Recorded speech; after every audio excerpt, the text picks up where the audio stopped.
அஸ்ஸலாமு அலைக்கும் வரஹமத்துல்லாஹி வபரகாத்துஹு. அல்லாஹுடைய மாபெரும் கிருபையினாலும் ரசூலுல்லாஹி ஸல்லல்லாஹு அலைஹி வஸல்லம் அவர்களுடைய துவா வர்க்கத்தினாலும் அல்ஹம்துலில்லாஹ் இதுவரை பல பயான்களை தந்திருக்கின்றேன். அனைவரும் சப்ஸ்கிரைப் செய்து கேட்ட உங்கள் அனைவருக்கும் அல்லாஹு தாலா அதற்குரிய நற்கூலியை தந்தருள்வானாக. உடல் ஆரோக்கியத்தையும் உள்ள நலத்தையும் தந்தருள்வானாக. மேலும் மேலும் அதிகமாக தீனுடைய விஷயங்களை கற்று அதன்படி அமல் செய்யக்கூடிய பாக்கியத்தை அல்லாஹ் நம் அனைவருக்கும் தந்தருள்வானாக. ஆமீன். இன்ஷா அல்லாஹ் இனிமேல் குர்ஆனுடைய தஃப்சீர், அதாவது ஒவ்வொரு ஆயத்துக்களுடைய விளக்கத்தையும் அல்லாஹ் கூறியுள்ள முறைப்படி நாம் தெரிந்து கொள்ள வேண்டும். ஆகவே ஜவாஹிருல் குர்ஆன் தஃப்சீர் குர்ஆனுடைய திருக்குர்ஆனுடைய விளக்கத்தை இன்ஷா அல்லாஹ் இனிமேல் ஒவ்வொரு பகுதிகளாக சிறிது சிறிதாக பார்க்கலாம். பொறுமையோடும் கவனமாகவும் முழு பயானையும் கேட்டு பயனடையுங்கள். மற்றவர்களுக்கும் பகிர்ந்து அல்லாஹ்விடம் நற்கூலியை பெற்றுக்கொள்ளுங்கள். அல்லாஹு தாலா நம் அனைவருக்கும் கற்றதின்படி வாழக்கூடிய பாக்கியத்தை தந்தருள்வானாக. ஆமீன். இன்ஷா அல்லாஹ் சூரத்துல் பக்கராவின் 72வது ஆயத்து முதல் 86வது ஆயத்து வரை இன்ஷா அல்லாஹ் இந்த பயானில் தஃப்சீர் பார்க்கலாம். இதில் இறுகிய இதயங்களும் கட்பாறைகளும், இறைவேதத்தை திரித்து கூறிய இஸ்ராவேலர்கள், யூத நயவஞ்சகர்கள், படிப்பறிவற்ற யூதர்கள், பொய் கதைகள், பொய் கூறி வயிறு வளர்ப்பவர்கள், நரக நெருப்பு யாரை தீண்டாது, இது போன்ற தலைப்புகளில் இந்த ஆயத்துக்களின் தஃப்சீர்கள் உள்ளன. தொடர்ந்து பயானை கேட்டு பயனடையுங்கள். மற்றவர்களுக்கு பகிர்ந்து அல்லாஹ்விடத்தில் நற்கூலியை பெற்றுக்கொள்ளுங்கள். 2வது சூராவின் 72வது வசனத்தில், நீங்கள் ஒருவனை கொலை செய்துவிட்டு தப்பித்து கொள்ள அதை பற்றி நீங்கள் தர்கித்து கொண்டிருந்த சமயத்தில் அந்த மாட்டை அறுக்கும்படி கட்டளையிட்டு கொலை விஷயத்தில் நீங்கள் மறைத்து வைத்திருந்ததை அல்லாஹ் வெளியாக்கினான். 2வது சூராவின் 73வது வசனத்தில், ஆகவே அவர்களை நோக்கி, நீங்கள் அதை அறுத்து அதில் ஒரு பாகத்தை கொண்டு கொலையுண்ட அவனை அடியுங்கள் என நாம் கூறினோம். அவ்வாறு அடித்தவுடன் இறந்தவன் உயிர் பெற்றெழுந்து கொலையாளியை அறிவித்தான். அவன் உயிர் பெற்ற இவ்வாறே இறந்தவர்களை அல்லாஹ் உயிர்ப்பிப்பான். மேலும் நீங்கள் அறிந்து கொள்வதற்காக அவன் தன் ஆற்றலை அறிவிக்கக்கூடிய அத்தாட்சிகளை உங்களுக்கு காட்டுகிறான். 2வது சூராவின் 74வது வசனத்தில், இதற்கு பின்னும் உங்கள் உள்ளங்கள் இறுகிவிட்டன, அவை கட்பாறைகளைப் போல அல்லது அவற்றை விட கடினமானவைகளாக இருக்கின்றன. ஏனென்றால் கட்பாறைகளிலும் தொடர்ந்து தானாகவே ஊற்றுகள் உதித்தோடு கொண்டிருப்பவைகளும் நிச்சயமாக உண்டு. பிளந்து அதிலிருந்து நீர் புறப்படக்கூடியவைகளும் அவற்றில் உண்டு. அல்லாஹுடைய பயத்தால் மலை மீதிருந்து உருண்டு விழக்கூடியவைகளும் அவற்றில் உண்டு. ஆனால் யூதர்களோ, நீங்கள் தானாகவும் திருந்தவில்லை, நபிமார்களுடைய போதனைகளும் செவிசாய்க்கவில்லை, அல்லாஹுவிற்கும் பயப்படவில்லை. உங்கள் செயலை பற்றி அல்லாஹ் பாராமுகமாக இல்லை. முன் வசனங்களில் கூறப்பட்ட பிரகாரம் குறிப்பிட்ட பசுவை அறுத்து அதனுடைய ஒரு உறுப்பை, நாக்கை எடுத்து கொலையுண்ட மனிதனுடைய சடலத்தில் அடித்தவுடன் அந்த மனிதர் உயிர் பெற்று எழுந்தார். தன்னை கொலை செய்த நபர் யார் என்று அடையாளம் காட்டிவிட்டு மீண்டும் அவர் இறந்து போனார். கொலையாளி யார் என்ற உண்மையை மறைத்து ஒருவருக்கொருவர் பழி சுமத்தி கொண்டிருந்த இஸ்ராவேலர்களுடைய சமூக விரோத செயலுக்கு இதன் மூலம் அல்லாஹ் முற்றுப்புள்ளி வைத்தான். அத்தோடு இறந்தவர்களை தான் எவ்வாறு உயிர்ப்பிப்பான் என்பதையும் இதன் மூலம் அல்லாஹ் காண்பித்தான். மரித்தவர்களை மீண்டும் உயிர் கொடுத்து தனக்கு இலகுவான காரியம் என்பதை அல்லாஹ் நிரூபித்து காட்டினான். இதில் இஸ்ராவேலர்களுக்கு மட்டுமில்லாமல் அனைத்து மனிதர்களுக்கும் படிப்பினை உண்டு என்பது தெளிவு. அப்பால் இதன் பின்னரும் உங்களுடைய இதயங்கள் இறுகிவிட்டன, இறுகிய இதயங்களும் கட்பாறைகளும். அல்லாஹ் நடத்தி காட்டிய இத்தனை பெரிய அத்தாட்சிகளை நேரில் கண்ட பிறகும் இஸ்ராவேலர்கள் மனம் திருந்தவே இல்லை. அவர்கள் மனம் இறுகி போய்விட்டது போலும். அவர்களுடைய மன இறுக்கத்தை கட்பாறைகளுக்கென்ன, அவற்றை விட கடினமான பொருளுக்கே கூட ஒப்பிடலாம். ஏனென்றால் சில கற்களிலிருந்து நீர் அருவிகள் பொங்கி எழுகின்றன. இன்னும் சில கற்கள் பிளந்து அவற்றின் நீர் கசிகின்றது. இன்னும் சில கற்களோ அல்லாஹுடைய அச்சத்தால் நடுங்கி கீழே விழுந்து விடுகின்றன. ஆனால் இஸ்ராவேலர்களுடைய இதயங்கள் எதற்கும் மசியவில்லை. சிந்தனை அறிவி அவைகளில் அடியோடு வற்றிவிட்டன என இங்கே இறைவன் கண்டிக்கின்றான். இதிலிருந்து கற்களும் உண்டு, எனவே அவற்றிற்கு இறை அச்சம் உண்டாகிறது என்பதை நாம் அறிகின்றோம். அறிவியல் உலகம் மேலும் முன்னேற்றம் கண்டால் இந்த உண்மை நிரூபிக்கப்படலாம். முன்னொரு காலத்தில் தாவர இனத்திற்கு உயிர் இல்லை என்று கருதப்பட்டது. பிறகு அறிவியல் வளர்ச்சி கண்டபொழுது தாவர வர்க்கம் உயிரினங்களில் ஒன்று என்று கண்டறியப்பட்டது. இதைப்போல கல் முதலான தாது பொருட்களுக்கும் உயிர் உண்டு, உணர்வு உண்டு என்பதை உறுதிப்படுத்துகின்ற காலம் வெகு தூரத்தில் இல்லை என்று நம்பலாம். சில விரிவுரையாளர்களுடைய கருத்து பின்வருமாறு அமைகிறது. உயரமான இடத்தில் அமர்ந்திருக்கும் ஒருவர் பயத்தால் அதிர்ச்சியுறும் பொழுது கீழே கல் உருண்டு விழுவதற்கு பாறைகள் உருண்டு விழுவதை இறைவன் உவமைத்து கூறியிருக்கின்றான். அதாவது பாறைகள் விழுவது அவர் அச்சத்தால் நடுங்கி விழுவதைப் போல இருக்கின்றது. ஆகவே பாறைகள் ஒன்று உண்மையாகவே இறைவனை அஞ்சுகின்றன அல்லது அஞ்சக்கூடியவர்களைப் போன்றாவது இருக்கின்றன. ஆனால் யூதர்களிடமோ அல்லாஹ்வை பற்றிய அச்சமும் இல்லை, அதன் சாயலும் இல்லை. எனவே அவர்கள் கற்களை விட மோசமானவர்கள் என்று இந்த வசனத்தினுடைய பொருள் விரிகிறது. நூல் மாஜிதி பைலாவி. 2வது சூறாவின் 75வது வசனத்தில், நம்பிக்கையாளர்களே, உங்கள் வார்த்தைகளுக்காக இவர்கள் நம்பிக்கை கொள்வார்கள் என எதிர்பார்க்கிறீர்களா? அல்லாஹுடைய வசனத்தை கேட்டு அதை நன்கு புரிந்த பின்னரும் அதன் சரியான பொருளை அறிந்து கொண்டே அதை மாற்றிவிடும் ஒரு பிரிவினர்களும் அவர்களில் இருந்தனர். 2வது சூறாவின் 76வது வசனத்தில், மேலும் அவர்கள் நம்பிக்கை கொண்டவர்களை சந்தித்தால் தௌராத்தில் உங்கள் நபியை பற்றி கூறப்பட்டிருக்கின்றது, ஆதலால் நாங்களும் அவரை நம்பிக்கை கொள்கின்றோம் என கூறுகின்றார்கள். ஆனால் அவர்கள் தனித்த பொழுது ஒருவர் மற்றவரை நோக்கி, உங்கள் வேதத்தில் அல்லாஹ் உங்களுக்கு தெரிவித்ததை அவர்களுக்கு நீங்கள் அறிவிக்கிறீர்களா? உங்கள் இறைவன் முன்பாக அமைத்து கொண்டு அவர்கள் உங்களோடு தர்கிப்பதற்காகவா அவர்களுக்கு சொல்லிக் கொடுக்கின்றீர்கள்? இவ்வளவு கூட நீங்கள் அறிந்து கொள்ள வேண்டாமா என்று கூறுகின்றனர்.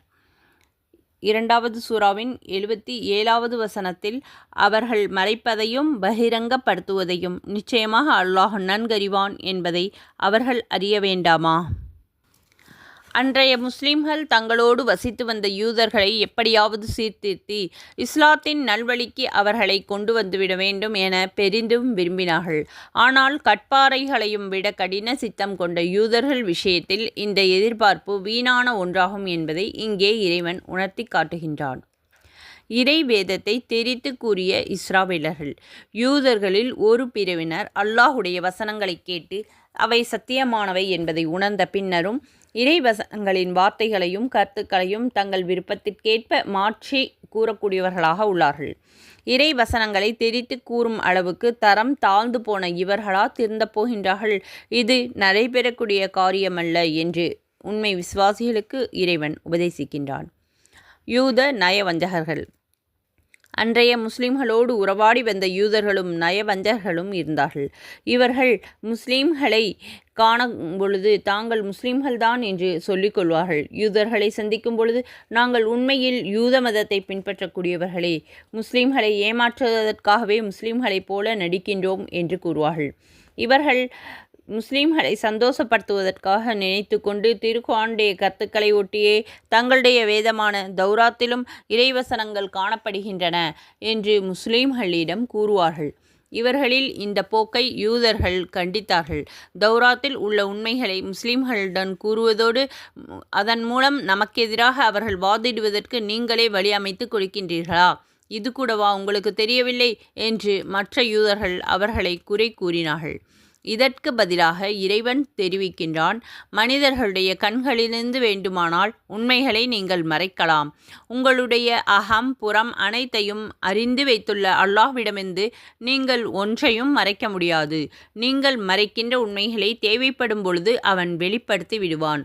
உண்மையில் நீங்கள் பேசிக்கொண்ட உரையாடலை தனது நபிக்கு இப்பொழுது அவன் வெளிப்படுத்தியது அந்த வகையில்தான். 2வது சூறாவின் 78வது வசனத்தில், மேலும் கல்வி அறிவு இல்லாதவர்களும் அவர்களில் உண்டு. வேதத்தை பற்றி கேள்விப்பட்டுள்ள வீண் நம்பிக்கைகளை தவிர உண்மையை அவர்கள் அறியவே மாட்டார்கள். அவர்கள் வீண் சந்தேகத்தில் ஆழ்ந்து கிடப்பவர்களாக தவிர வேறு இல்லை. படிப்பறிவற்ற யூதர்கள். அன்று யூதர்கள் மத்தியில் இருந்த மூன்றாவது பிரிவினர்களை பற்றி இந்த வசனம் விவரிக்கின்றது. அவர்கள் எழுத்து அறிவற்ற பாமரர்கள். வேதம் பற்றிய எந்த அறிவையும் பெற்றிருக்காத இவர்கள் வெறும் யூகங்களையும் கற்பனை கதைகளையும் உண்மை என நம்பிக்கொண்டிருந்தார்கள். அடிப்படையற்ற கதைகளை இவர்களுடைய மார்க்கமாக இருந்தது. யூத மத அறிஞர்கள் பாமர மக்களிடமிருந்து உண்மைகளை மறைத்து வந்ததும் பொய்யான போதனைகளை அவர்களுக்கு ஊட்டி வந்ததுமே இதற்கு காரணம் ஆகும். பொய்க்கதைகள். இன்று முஸ்லிம்களில் கூட மார்க்க அறிவற்ற சிலர் பொய்யான கதைகளையே மார்க்கம் என்று நம்பி செயல்பட்டு வருவதை காண முடிகிறது. விறகு வெட்டியார் கிஸ்ஸா, ஜெய்தூன் கிஸ்ஸா போன்ற கற்பனை கதைகள் முஸ்லிம்களுக்கிடையே பரவி போயிருக்கின்றன. இவற்றில் மலிந்துள்ள தவறுகளை விஷயம் தெரிந்தவர்கள் சுட்டிக்காட்டி திருத்தினாலும் கூட மக்கள் அதை காதில் போட்டுக்கொள்வதில்லை. இது போன்ற கற்பனை கதைகளுக்கு மெருகேற்றி பேசக்கூடிய பேச்சாளர்களையே இவர்கள் பெரிதும் வரவேற்கின்றார்கள். இஸ்லாத்தின் உயர்ந்த தத்துவங்கள் என்னதான் சுவைபட எடுத்து கூறினாலும் இவர்கள் செவி மடுப்பதே இல்லை. இதற்கெல்லாம் அறியாமையே காரணம் என எச்சரிப்பது இந்த வசனத்துடைய நோக்கமாகும். இன்று இந்த நிலை மாறி வருவது நல்ல அடையாளமாகும். 2வது சூராவின் 79வது வசனத்தில், எவர்கள் தங்கள் கைகளை கொண்டு கற்பனையால் எழுதிய புத்தகத்தை ஒரு சொற்ப கிரயத்தை அடைவதற்காக இது அல்லாஹ்விடமிருந்து வந்ததுதான் என்று கூறுகிறார்களோ அவர்களுக்கு கேடுதான். அதை அவர்களுடைய கைகள் எழுதினாலும் அவர்களுக்கும் கேடுதான். அவர்கள் அதை கொண்டு பொருள் சம்பாதித்தாலும் அவர்களுக்கும் கேடுதான். பொய் கூறி வயிறு வளர்ப்போர். யூத மத அறிஞர்கள் செய்து வந்த மிகப்பெரிய மோசடி ஒன்றை இங்கே அல்லாஹ் சுட்டிக்காட்டுகின்றான். இந்த மோசடியை செய்வதற்காக அவர்களை சபிக்கின்றான். யூத மத அறிஞர்கள் தங்கள் கைகளாலேயே சில சட்ட நூல்களை எழுதி கொண்டு அது அல்லாஹுடைய வேதம் என்று கூறி மக்களை ஏமாற்றி வந்தார்கள். மக்களுடைய எண்ணத்திற்கேற்ப இறை சட்டங்களை வளைத்து கூறி அதன் மூலம் கிடைத்து வந்த அற்ப தொகையை மத அறிஞர்கள் அனுபவித்து வந்தார்கள். இப்படி உலக ஆதாயத்திற்காக வேண்டி அல்லாஹ்வின் மீது பொய்யை சுமத்தி வயிறு வளர்ப்பவர்களுக்கு இருவகை சாபக்கேடுகள் உண்டு. பொய்யுரைகளை புனைந்ததற்காக ஒன்றும் அதை கொண்டு பிழைப்பு நடத்தியதற்காக இன்னொன்றுமாக 2 சாபக்கேடுகளை அவர்கள் ஆளானார்கள் என்று இந்த வசனம் தெரிவிக்கின்றது. இத்திருவசனத்தின் மார்க்க அறிஞர்களுக்கு எச்சரிக்கை உண்டு. பொதுமக்கள் மத்தியில் புரையோடி போயிருக்கும் இஸ்லாமிய மார்க்க விரோத செயல்கள், அனாச்சாரங்கள், தவறான சடங்கு சம்பிரதாயங்கள் முதலான தீமைகளை எதிர்த்து பிரச்சாரம் செய்து அவற்றை களைய வேண்டிய மிகப்பெரிய பொறுப்பு அறிஞர் பெருமக்களுக்கு உண்டு. இந்த பொறுப்பினை நளினமாகவும் விவேகத்துடனும் நிறைவேற்ற வேண்டும். அவ்வாறு நிறைவேற்ற முனையும் பொழுது பொதுமக்களுடைய அதிருப்திக்கு ஆளாக வேண்டி வரலாம். சில வேளைகளில் கடுமையான எதிர்ப்பை சந்திக்க வேண்டிய நிலை கூட ஏற்படலாம். எதிர்ப்புகளையும் இழப்புகளையும் அஞ்சி பொதுமக்கள் புரியும் தீமைகளை கண்டு வாளாவிருப்பதும், தீமைகளுக்கு சட்ட அனுமதி தர மார்க்க சட்டங்களை திரித்து கூறுவதும் பெரும் பாவங்கள் ஆகும். மக்களிடமிருந்து கிடைக்கக்கூடிய அற்ப தொகைக்காக வேண்டி அனாச்சாரங்களையும் ஆச்சாரங்களாக்க முனைவர்களுக்கு இந்த எச்சரிக்கை மிகவும் பொருத்தமானது ஆகும். 2வது சூராவின் 80வது வசனத்தில், ஒரு சில நாள்களுக்கே தவிர நரக நெருப்பு எங்களை தீண்டவே செய்யாது என்று அவர்கள் கூறுகிறார்கள். அதற்கு நபியே, அவர்களை கேட்பீராக, அல்லாஹ்விடம் ஏதேனும் அவ்வாறு ஒரு உறுதிமொழியை நீங்கள் பெற்றிருக்கின்றீர்களா? அவ்வாறாயின் நிச்சயமாக அல்லாஹ் தன் வாக்கு மாறமாட்டான். அல்லது நீங்கள் அறியாததை அல்லாஹ்வின் மீது பொய் சொல்கிறீர்களா? 2வது சூராவின் 81வது வசனம், அவ்வாறன்று எவர்கள் பாவத்தை சம்பாதித்து கொண்டிருந்து அவர்களுடைய பாவம் அவர்களை சூழ்ந்து கொண்டதோ அவர்கள் யாராக இருந்தாலும் நரகவாசிகளே, அதில்தான் அவர்கள் என்றென்றும் தங்கிவிடுவார்கள். 2வது சூராவின் 82வது வசனம், ஆனால் எவர்கள் இவ்வேதத்தை உண்மையாகவே நம்பிக்கை கொண்டு நற்காரியங்களை செய்கின்றார்களோ அவர்கள் சொர்க்கவாசிகளே, அதில் அவர்கள் என்றென்றும் தங்கிவிடுவார்கள். சுப்ஹானல்லாஹ். நரக நெருப்பு தீண்டாது. இங்கே யூதர்கள் நீண்ட நெடும் காலமாக சொல்லி வருகின்ற ஒரு பொய்வாதத்தை எடுத்து கூறி அதனை அல்லாஹ் மறுதளித்தான். நபி மூசா அலைஹிவஸல்லம் அவர்களுடைய மார்க்கம் உலக முடிவு வரை நீடித்திருக்கும். அது காலாவதியாகி விடவில்லை. நாங்கள் எல்லாம் சொர்க்கவாசிகள், நரகத்திற்கு செல்லக்கூடியவர்கள் அல்ல. காரணம், நாங்கள் இறை தூதருடைய வழித்தோன்றல்கள். அப்படி ஒரு கால் நரகம் புகுந்தாலும் எங்கள் மூதாதையர்கள் காளை கன்றை வழிபட்ட 40 நாட்களே நாங்கள் நரகத்தில் தண்டனை அனுபவிப்போம். பிறகு விடுதலையாகி சொர்க்கம் வந்துவிடுவோம். எனவே நபி மூசா அலைஹிவஸல்லம் அவர்களுக்கு பிறகு வந்த ஈசாவின் மார்க்கத்தையோ அவற்றை பின்தோன்றிய முஹம்மதின் மார்க்கத்தையோ ஏற்காததால் நாங்கள் இறை மறுப்பாளர்கள் ஆகிவிட மாட்டோம் என்றும் நாங்கள் விசுவாசிகளாகவே இருந்து வருகிறோம் என்றும் இதுதான் யூதர்களுடைய வாதம். இந்த வாதம் எவ்வளவு பொய்யானது என்பதை எடுத்துக்காட்டும் வகையில் யூதர்களை நோக்கி அல்லாஹ் வினவுகின்றான், நீங்கள் கூறிய பிரகாரம் இருப்பதற்கு நீங்கள் என் அல்லாஹ்விடமிருந்து உறுதிமொழி எதுவும் வாங்கியிருக்கின்றீர்களா? அப்படி உறுதிமொழி பெற்றிருந்தால் தன்னுடைய வாக்குறுதியை அல்லாஹ் மீறமாட்டான். ஆனால் அப்படி ஒன்றும் நடைபெறவில்லையே. அறியாமையின் காரணத்தால் இவ்வாறெல்லாம் அல்லாஹ்வின் மீது நீங்கள் பொய்யுரைக்கின்றீர்கள் என்பதை தவிர வேறொன்றும் இல்லை. நன்மையே புக முடியாத அளவுக்கு தீமைகள் பலவற்றால் சூழப்பட்டிருக்கின்ற ஒருவன் எவ்வாறு சொர்க்கம் புக முடியும்? அவன் நரகமே செல்வான் என்பது மட்டுமில்லாமல் நரகத்தின் நிரந்தரமாக தங்கிவிடுவான். அல்லாஹ்வையும் அவனுடைய தூதர்களையும் நம்பிக்கை கொள்வது நற்காரியங்களில் முதன்மையானது ஆகும். பாவங்களால் சூழப்பட்டு இந்த நம்பிக்கையை இழக்கும் அளவுக்கு சென்றுவிட்ட மனிதன் காஃபிர் என்பதில் சந்தேகமில்லை. காஃபிர்களுக்கு தண்டனை நிரந்தர நரகமே. யூதர்களுடைய நிலையும் இதுதான். ஏனென்றால் நபி ஈசா அலைஹிவஸல்லம் அவர்களையோ முஹம்மது நபி ஸல்லல்லாஹு அலைஹி வஸல்லம் அவர்களையோ யூதர்கள் நம்புவதில்லை. ஆனால் அவர்களும் காஃபிர்கள் ஆவார்கள். காஃபிர்களான இவர்களுக்கு நிரந்தர நரக வேதனை உண்டு. இந்த நிலையில் நாங்கள் நரகத்தில் சில காலமே இருப்போம் என யூதர்கள் கூறுவது எவ்வாறு சரியாக இருக்க முடியும் என்பதை இறைவன் விடுக்கும் வினாவாகும். அதே நேரத்தில் அல்லாஹ்வையும் அனைத்து நபிமார்களையும் நம்பிக்கை கொண்டு நற்பணிகள் ஆற்றுபவர்கள்தான் சொர்க்கவாசிகள் ஆவார்கள். இவர்களே சொர்க்கத்தில் நிரந்தரமாக தங்கியிருப்பார்கள் என்று அடுத்த வசனத்தின் மூலம் தெளிவுபடுத்தப்படுகின்றது. 2வது சூராவின் 83வது வசனத்தில் மேலும் நினைத்து பாருங்கள், இஸ்ராயேலின் சந்ததிகளிடம் நீங்கள் அல்லாஹ்வைத் தவிர வேறொன்றையும் வணங்காதீர்கள். தாய் தந்தைக்கும் உறவினர்களுக்கும் அனாதைகளுக்கும் ஏழைகளுக்கும் நன்மை செய்யுங்கள். அனைத்து மனிதர்களிடமும் அழகாக பேசுங்கள். நல்ல பேச்சுக்களை பேசுங்கள். தொழுகையை நிலைநிறுத்துங்கள். ஜக்காத் கொடுத்து வாருங்கள் என்று நாம் வாக்குறுதி வாங்கிய பொழுது உங்களில் சிலரை தவிர மற்ற அனைவரும் புறக்கணித்து மாறிவிட்டார்கள். எப்பொழுதும் இவ்வாறே நீங்கள் புறக்கணித்து வந்திருக்கின்றீர்கள். இஸ்ராவேலர்களில் இறைவனுடைய போதனைகள். இஸ்ராவேலர்களுக்கு இறைவன் அருளியிருந்த அறப்போதனைகளை பற்றி இந்த வசனத்தில் விவரமாக கூறியிருக்கின்றது. அல்லாஹ் ஒருவனையே வழிபட வேண்டும். பெற்றோர், உற்றார், அனாதைகள், எளியவர்கள் ஆகிய அனைத்து பிரிவினர்களுக்கும் நன்மை புரிய வேண்டும். அனைத்து மக்களிடமும் நல்லவற்றையே பேச வேண்டும். தொழுகை, ஜக்காத்து போன்ற ஆன்மீகம் மற்றும் பொருளாதார கடமைகளை செவ்வனே நிறைவேற்ற வேண்டும் என்பது அந்த அறபோதனைகளில் உள்ளதவை ஆகும். ஆனால் இவை யாவும் நமக்கு மட்டுமல்லாமல் முந்தைய சமூக மக்களுக்கும் இறைவனால் விதிக்கப்பட்டிருந்தன என்பதை இந்த வசனம் உணர்த்துகின்றது. இந்த வசனத்தில் இவற்றில் அனைத்து மக்களிடமும் நல்ல முறையில் நல்லவற்றையே பேச வேண்டும் என்று அல்லாஹ் கட்டளையிட்டிருப்பதை சிந்தனைக்குரியது. நல்லவராயினும் கெட்டவர்களாயினும் எந்த இனத்தவர்களாக இருந்தாலும் அனைவரிடமும் நல்லவற்றையே பேச வேண்டும். அவற்றையும் நல்லினமாக பேச வேண்டும் என்பது இதன் கருத்தாகும். அண்ணல் நபி ஸல்லல்லாஹு அலைஹி வஸல்லம் அவருடைய உயர்ந்த குணங்களில் இதுவும் ஒன்றாக இருந்தது.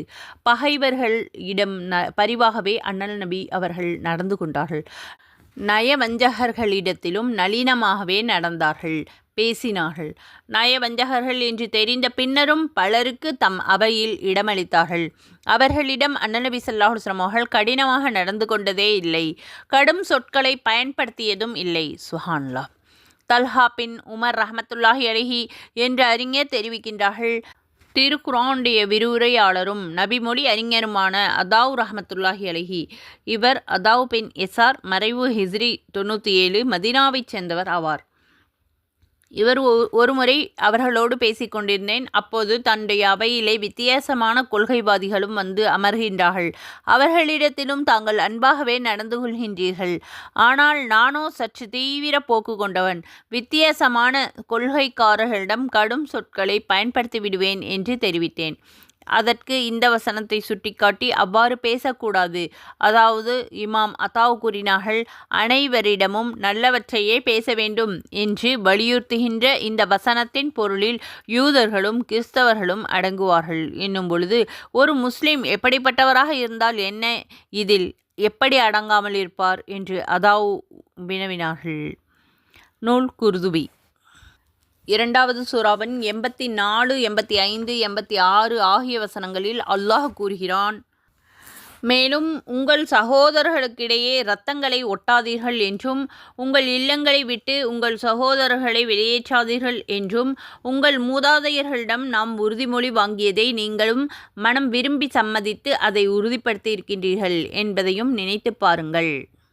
இரண்டாவது சூராவின் 85வது வசனத்தில் இவ்வாறு உறுதிப்படுத்திய பின்னரும் நீங்கள் உங்கள் மனிதர்களை கொலை செய்து விடுகிறீர்கள், உங்களில் பலரை அவர்களுடைய இல்லங்களிலிருந்து வெளியேற்றி விடுகிறீர்கள், அவர்களுக்கு எதிராக பாவமாகவும் அநியாயமாகவும் அவர்களுடைய எதிரிகளுக்கு நீங்கள் உதவியும் செய்கின்றீர்கள். ஆனால் நீங்கள் வெளியேற்றிய அவர்கள் எதிரிகளுடைய கையில் சிக்கி கைதிகளாக உங்களிடம் உதவி தேடி வந்துவிட்டாலோ அவர்களுக்காக நீங்கள் பொருளை ஈடுகொடுத்து அவர்களை மீட்டு விடுகிறீர்கள்.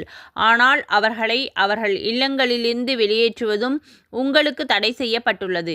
இவ்வாறு செய்யும் நீங்கள் வேதத்தில் உள்ள சில கட்டளைகளை நம்பிக்கை கொண்டு சில கட்டளைகளை நிராகரிக்கிறீர்களா?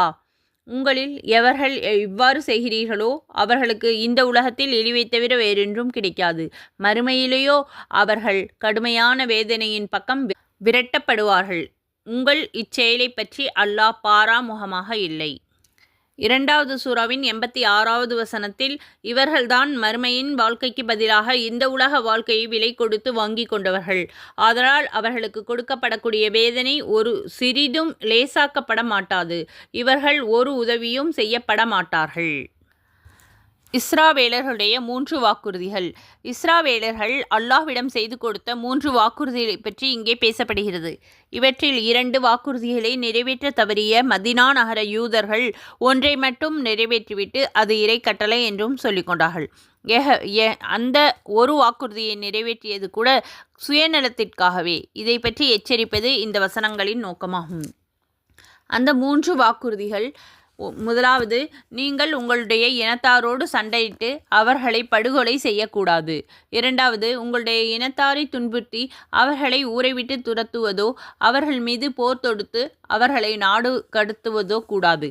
மூன்றாவது, உங்களுடைய இனத்தாரை வேறு எவரும் சிறைப்பிடித்தால் நஷ்டஈடு வழங்கி அவர்களை மீட்க வேண்டும். இந்த நெறிமுறைகளை பின்பற்றி நடப்பதாக வாக்குறுதி அளித்த இஸ்ராவேலர்கள் பின்னர் பின்வாங்கிவிட்டார்கள். பனு குரைலா, பனு நஸ்லீர். அண்ணல் நபி ஸல்லல்லாஹு அலைஹி வஸல்லம் அவருடைய காலத்தில் மதீனாவுடைய புறநகர் பகுதியில் பனு குரைலா மற்றும் பனு நலீர் என்ற பெயர்களில் 2 யூத குலத்தார்கள் வசித்து வந்தார்கள்.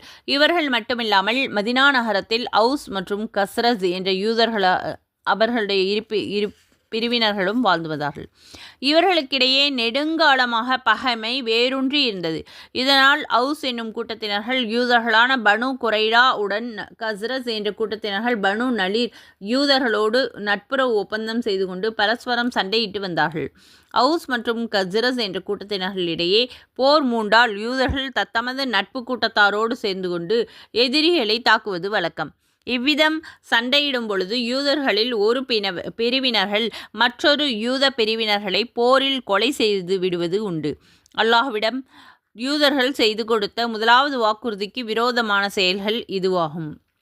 இதைப்போல யூதர்களில் ஒரு சாரார்கள் மற்றவர்களிடம் நாடு கடத்துவதும் தயங்குவதே இல்லை.